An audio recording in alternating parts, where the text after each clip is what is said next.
Sir ನನಗೂ ದುಃಖ ಇದೆ ಸರ್. 3 ವರ್ಷ ಕಷ್ಟಪಟ್ಟು ಒಂದು ಬಾಡಿ ಬಿಲ್ಡಿಂಗ್ ಮಾಡಿ ಎಷ್ಟು ಕಷ್ಟ ಅಂದ್ರೆ ನಿಮಗೂ ಗೊತ್ತಾ ಸರ್. 6 ತಿಂಗಳಿಗೆ ಹೆಂಗೆ ಸರ್ ಬಾಡಿ ಬಿಲ್ಡಿಂಗ್ ಮಾಡೋಕ್ಕಾಗುತ್ತೆ? ಇವ್ರು ಇಂಥ ಟೈಮಲ್ಲಿ ನನ್ನ ಗಂಡ ಇಲ್ಲ ಸರ್. ನನಗೂ ದುಃಖ ಇದೆ. ಇಷ್ಟೊಂದೆಲ್ಲ ಕಷ್ಟಪಟ್ಟು 3 ವರ್ಷದಿಂದ ಮಾಡಿ ಅವ್ನಿಗೆ ಥಿಯೇಟ್ರಿಗೆ ಬಂದು ನೋಡಿಲ್ಲ ಅಂದಾಗ ನನಗೂ ಫೀಲ್ ಆಗ್ತಿದೆ ಸರ್. ಅವಾಗಲೂ ಎಲ್ಲ ರೀತಿಲೂ ನನ್ನ ಗಂಡನ ಸಪೋರ್ಟ್ ಮಾಡ್ತಾನೆ ಇದ್ದೀರಾ. ಇವಾಗಲೂ ಮಾಡಿ ವೈಯಕ್ತಿಕ ಬಿಟ್ಬಿಡಿ. ಈ ಫಿಲಮಿಗೋಸ್ಕರ ನಿದ್ದೆ ಊಟ ಏನು ಇಲ್ಲದಲ್ಲ ಕಷ್ಟಪಟ್ಟಿರ್ತಾರೆ, ಅವ್ರಿಗೆ ಬೆಲೆ ಕೊಡಿ. ನಾನು ಒಬ್ಳು ಹೆಣ್ಮಗಳು ಸರ್. ಒಂದು ಹೆಣ್ಮಗ್ಳನ್ನ ಎಷ್ಟು ಕೇರ್ ಕರ್ಕೊಂಡೋಗಿರ್ತೀವಿ ಅಷ್ಟೇ ಕೇರ್ ಹಾಕೊಂಡು ಮನೆ ಹತ್ರ ಬಿಡೋದು ಜವಾಬ್ದಾರಿ. ಕರ್ಕೊಂಡೋಗೋದಿರುತ್ತಲ್ಲ ಸರ್, ಕರ್ಕೊಂಡೋಗಿ ಕರ್ಕೊಬರೋದು ಮಾಡ್ತಾ ಇದ್ರು ಸರ್. ವರ್ಷದಿಂದಲೂ ರಿಲೇಶನ್ಶಿಪ್ ಇರೋರು ಮುಂಚೆನೆ ಕೊಡ್ಬೋದಾಗಿತ್ತು. ಈ ಸಿನಿಮಾಗೋಸ್ಕರನೇ ತಾನು ಇವರೆಲ್ಲ ಷಡ್ಯಂತ್ರ ಮಾಡಿ ಬಂದಿರೋದು. ನನಗೇನು ಗೊತ್ತಿರೋ ಸರ್, ಗೊತ್ತಿರೋ ನಾನು ಇಷ್ಟು ದೂರ ಬರಕ್ ಬಿಡೋಣ ಸರ್. ನಾನು ಹೆಂಗ್ ಬರಕ್ ಬಿಡ್ತಾ ಇದ್ದೆ ಸರ್. ನನಗೂ ದುಃಖ ಇದೆ ಸರ್. 3 ವರ್ಷ ಕಷ್ಟಪಟ್ಟು ಒಂದು ಬಾಡಿ ಬಿಲ್ಡಿಂಗ್ ಮಾಡಿ ಎಷ್ಟು ಕಷ್ಟ ಅಂದ್ರೆ ನಿಮಗೂ ಗೊತ್ತಾ ಸರ್. 6 ತಿಂಗಳಿಗೆ ಹೆಂಗೆ ಸರ್ ಬಾಡಿ ಬಿಲ್ಡಿಂಗ್ ಮಾಡೋಕ್ಕಾಗುತ್ತೆ? ಅದಕ್ಕೆಲ್ಲ ಶ್ರಮ ಪಟ್ಟು ಹಿಂಗೆ ಆಗಬೇಕು, ನಾನು ದೊಡ್ಡ ಮಟ್ಟದಲ್ಲಿ ಬೆಳಿಬೇಕು ಅನ್ನೋದಕ್ಕೆ ಬಂದು ನಿಂತರು ಸರ್. ಇವರು ಇಂಥ ಟೈಮಲ್ಲಿ ನನ್ನ ಗಂಡ ಇಲ್ಲ ಸರ್. ನನಗೂ ದುಃಖ ಇದೆ. ಇಷ್ಟೊಂದೆಲ್ಲ ಕಷ್ಟಪಟ್ಟು 3 ವರ್ಷದಿಂದ ಮಾಡಿ ಅವ್ನಿಗೆ ಥಿಯೇಟ್ರಿಗೆ ಬಂದು ನೋಡಿಲ್ಲ ಅಂದಾಗ ನನಗೂ ಫೀಲ್ ಆಗ್ತಿದೆ ಸರ್. ನಾನು ಕೇಳೋದು ಅಷ್ಟೇ, ಎಲ್ಲ ಕನ್ನಡಿಗರ ಹತ್ರ ಕೈ ಮುಗಿ ಕೇಳ್ಕೊತಾ ಇದ್ದೀನಿ. ಫಿಲ್ಮ ಚೆನ್ನಾಗಿದೆ, ಎಲ್ಲ ಫ್ಯಾಮಿಲಿ ಸಮೇತ ಬಂದು ನೋಡಿ. ಅವಾಗಲೂ ಎಲ್ಲ ರೀತಿಯಿಂದಲೂ ನನ್ನ ಗಂಡಂಗೆ ಸಪೋರ್ಟ್ ಮಾಡ್ತಾನೆ ಇದ್ದೀರಾ. ಇವಾಗಲೂ ಮಾಡಿ ವೈಯಕ್ತಿಕ ಬಿಟ್ಬಿಡಿ. ಅದೇನಿದೆ ಕಾನೂನು ರೀತಿಯಿಂದ ನಾವು ಏನೇನು ಕೊಡಬೇಕು, ಸಾಬೀತು ಮಾಡಬೇಕು, ಫೈಟ್ ಕೊಡಬೇಕು, ಸಾಕ್ಷಿ ಏನು ತರಬೇಕು ನಾವು ತಂದು ಕೊಡ್ತೀವಿ. ಆದರೆ ಫಿಲಮ್ಮು ಅಂದರೆ ಯಾರಿಗೂ ಮೋಸ ಆಗ್ಬಾರ್ದು. ಪಾಪ ಪ್ರೊಡ್ಯೂಸರು, ಡೈರೆಕ್ಟ್ರು 3 ವರ್ಷದಿಂದ ಕಷ್ಟಪಟ್ಟಿದ್ದಾರೆ ಸರ್. ಈ ಫಿಲಮಿಗೋಸ್ಕರ ನಿದ್ದೆ ಊಟ ಏನು ಇಲ್ಲದಲ್ಲ ಕಷ್ಟಪಟ್ಟಿರ್ತಾರೆ. ಅವ್ರಿಗೆ ಬೆಲೆ ಕೊಡಿ. ಬೆಳೆಸಿದ್ದೀರಾ, ಇವಾಗಲೂ ನೀವು ಬೆಳೆಸಿ ಅಂತ ಎಲ್ಲ ಬಂದು ಕುತ್ಕೊಂಡು ಥಿಯೇಟ್ರಲ್ಲಿ ಸಿನಿಮಾ ನೋಡಿ, ಸಿನಿಮಾಕ್ಕೆ ಇದು ಕೊಡಿ ಅಷ್ಟೇ ಸರ್.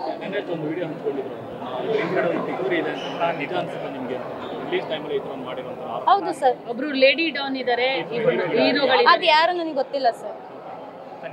ತನಿಖೆ ಆದ್ಮೇಲೆ ಎಲ್ಲ ಗೊತ್ತಾಗುತ್ತೆ ಸರ್.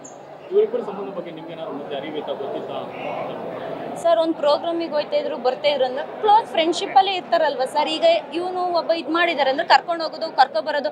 ಯಾಕೆಂದ್ರೆ ನಾನೊಬ್ಳು ಹೆಣ್ಮಗಳು ಸರ್. ಈ ಒಂದು ಹೆಣ್ಮಗ್ಳನ್ನ ಎಷ್ಟು ಕೇರ್ ಕರ್ಕೊಂಡೋಗಿರ್ತೀವಿ ಅಷ್ಟೇ ಕೇರ್ ಆಗ್ತಾನು ಮನೆ ಹತ್ರ ಬಿಡೋದು ಜವಾಬ್ದಾರಿ. ಕರ್ಕೊಂಡೋಗೋದು ಇರುತ್ತಲ್ಲ ಸರ್, ಕರ್ಕೊಂಡೋಗಿ ಕರ್ಕೊಬರೋದು ಮಾಡ್ತಾ ಇದ್ರು ಸರ್.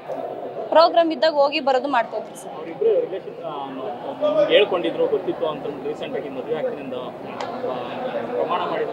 ಸರ್ ಅದೆಲ್ಲ ಗೊತ್ತಿಲ್ಲ ಸರ್, ಅದೆಲ್ಲ ಷಡ್ಯಂತ್ರ ಸರ್. ಈಗ ಕೆಲವೊಂದು ವಿಡಿಯೋಸ್ಗಳೆಲ್ಲ ಬರ್ತಾ ಇದೆ ಸರ್. ಇದೇ ಬ್ಲಾಕ್ ಮೇಲ್ ಅನ್ಸುತ್ತೆ ಅವಳದು. ಈಗ ಒಂದು ಕೆಲವೊಂದು ವಿಡಿಯೋಗಳೆಲ್ಲ ಬರ್ತಾ ಇದಾವಲ್ಲ ಸರ್, ಆಡಿಯೋ ವಿಡಿಯೋ ಎಲ್ಲ. ಸಾಯ್ತೀನಿ ಅಂತ ಒಂದು ವಿಡಿಯೋದಲ್ಲಿ ಹೇಳಿದ್ದಾರೆ. ಸೊ ಇದಕ್ಕಿಂತ ಮುಂಚೆನ ಆ ತರದ್ದು ನಿಮಗೆ ಬಂದಿತ್ತಾ ನಾನು ಸಾಯ್ತೀನಿ ಅನ್ನೋ ವಿಡಿಯೋ? ಇಲ್ಲ ಮೇಡಮ್, ನಾನು ಯಾವ್ದನ್ನೂ ನೋಡಿರ್ಲಿಲ್ಲ. ಇದೆಲ್ಲ ಷಡ್ಯಂತ್ರ ಮೇಡಮ್. ಈಗಲೇ ಯಾಕೆ ಫಿಲಮ್ ಒಬ್ಬ ವ್ಯಕ್ತಿ ಬೆಳಿತಾವನೆ, ಅವ್ರು ಏನಂತ ಹೇಳ್ತಿದ್ದಾರೆ, ಕ್ಲೋಸ್ ಫ್ರೆಂಡು, ಬೆಳಿ ಮಚ್ಚ ಅಂತ ಹೇಳಿದ್ದಾರೆ. ಈ ಬೆಳೆಯೋ ಟೈಮಲ್ಲಿ ಯಾಕೆ ತುಡಿಯಕ್ಕೆ ಬಂದ್ರು ಅವರು? ಇದೆಲ್ಲ ಮುಗಿದ ಮೇಲೂ ಬರ್ಬೋದಾಗಿತ್ತು. ಇಲ್ಲ ಅಷ್ಟು ವರ್ಷದಿಂದಲೂ ರಿಲೇಶನ್ಶಿಪ್ ಇರೋರು ಮುಂಚೆನೆ ಕೊಡ್ಬೋದಾಗಿತ್ತು. ಈ ಸಿನಿಮಾಗೋಸ್ಕರನೇ ತಾನು ಇವರೆಲ್ಲ ಷಡ್ಯಂತ್ರ ಮಾಡಿ ಹಿಂಗೆ ಬಂದಿರೋದು. ನನಗೆ ಯಾರ ಮೇಲೂ ಇಲ್ಲ ಮೇಡಮ್. ತನಿಖೆ ಆದ್ಮೇಲೆ ಗೊತ್ತಾಗುತ್ತೆ. ನನಗೆ ಹೆಂಗೆ ಗೊತ್ತಿರ ಸರ್? ಗೊತ್ತಿರೋ ನಾನು ಇಷ್ಟು ದೂರ ಬರಕ್ ಬಿಡೋಣ ಸರ್. ನಾನು ಹೆಂಗ್ ಬರಕ್ ಬಿಡ್ತಾ ಇದ್ದೆ? ನಾನೇ ಅವ್ರನ್ನ ಕೇಳ್ತಾ ಇದ್ದೆ ಅಲ್ವಾ. ಇದೆಲ್ಲ ಸರ್ ಸಿನಿಮಾದಲ್ಲಿ ಬೆಳಿತಾವನೆ, ತುಣಿಬೇಕು ಅನ್ನೋದು ಷಡ್ಯಂತ್ರ ಸರ್ ಅಷ್ಟೇ. ಬೇಕಂತ ಮಾಡಿರೋ ಸರ್. ನಾವು ಅದಕ್ಕೂ ಪ್ರೂಫ್ ಕೊಡ್ತೀವಿ ಸರ್. ನಾವು ಕಾನೂನು ರೀತಿಯಿಂದ ಹೋಗಿ ನಾವು ಹೆಂಗ್ ಕೊಡ್ಬೇಕು ಹಂಗೆ ಕೊಡ್ತೀವಿ ಸರ್.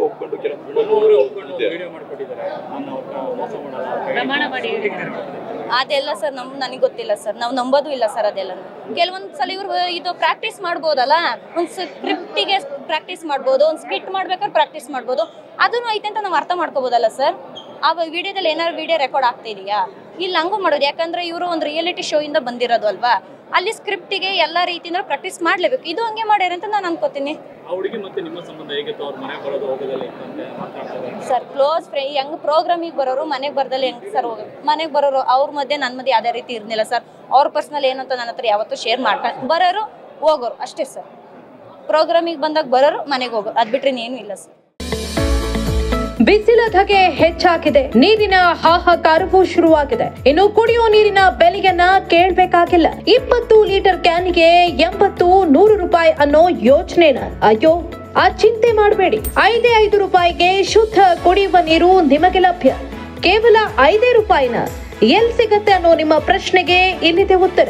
ಶ್ರೀ ಸಾಯಿ ಶುದ್ಧ ಗಂಗಾ ಘಟಕ, ಸೆಕೆಂಡ್ ಕ್ರಾಸ್, ಕಾಫಿ ಡೇ ಹಿಂಭಾಗ, ಜಯನಗರ, ಚಿಕ್ಕಮಗಳೂರು.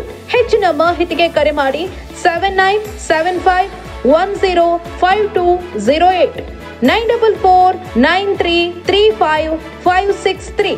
ವಿಶೇಷ ಸೂಚನೆ, ಟ್ಯಾಂಕರ್ಗಳಿಗೂ ರಿಯಾಯಿತಿ ದರದಲ್ಲಿ ನೀರು ತುಂಬಿಸಿಕೊಡಲಾಗುತ್ತೆ.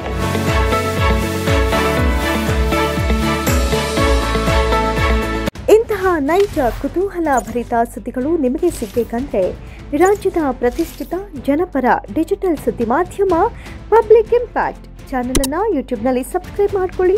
ವಿಡಿಯೋ ಇಷ್ಟವಾದರೆ ಲೈಕ್ ಮಾಡಿ, ನಿಮ್ಮಿಷ್ಟದವರಿಗೆ ಶೇರ್ ಮಾಡಿ ನಮ್ಮನ್ನು ಪ್ರೋತ್ಸಾಹಿಸಿ.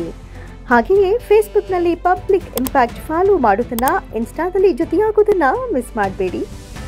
ಜಾಹೀರಾತು ಹಾಗೂ ಬಿಸ್ನೆಸ್ ಪ್ರಮೋಷನ್ಗಾಗಿ ಸಂಪರ್ಕಿಸಿ 9606037450 ಅಥವಾ 9353224116. ಇದು ಪಬ್ಲಿಕ್ ಇಂಪ್ಯಾಕ್ಟ್, ಜನಶಕ್ತಿಯೇ ನಿರ್ಣಾಯಕ.